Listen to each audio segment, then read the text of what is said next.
Hello. So this is something I'm going to test out for the channel a bit. And it's kind of for the garden side of the house, I guess.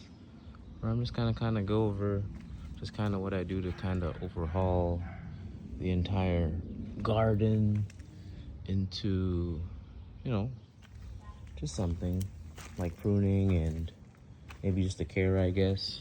Maybe what I put on them. So not to really, just to kind of jump into it. This is the nectarine tree here. Put it in about maybe last year, about May or so. Wanted to get 4 branches, like scaffolding branches off of it. Didn't really quite get that. Only got this one maybe last year into all of that.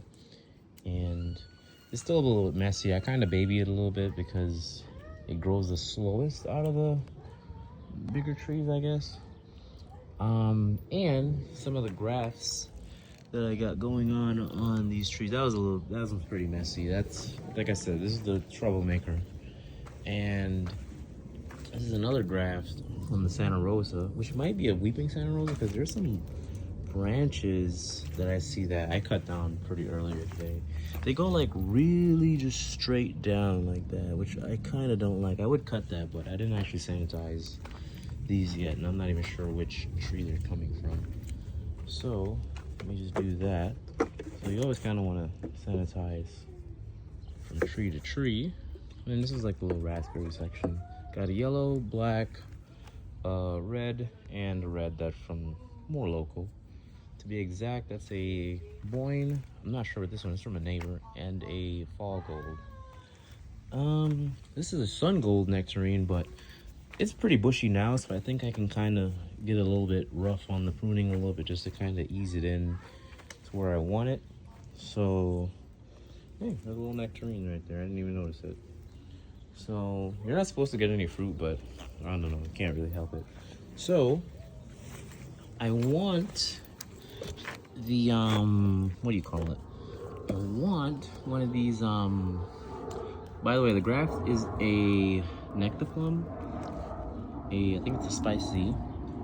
I had a good little branch on here, but I ripped it off a little bit. So I'm hoping that one of these catch and gives me another scaffolding right here.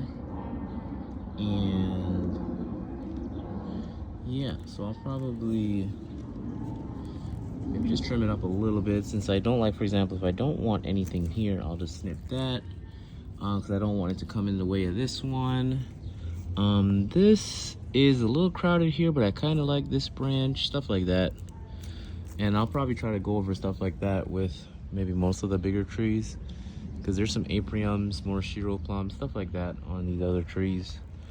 You know, this one's not looking too bad. I kind of like it. I've already kind of pre-pruned it, just going over every day. Some figs in there too.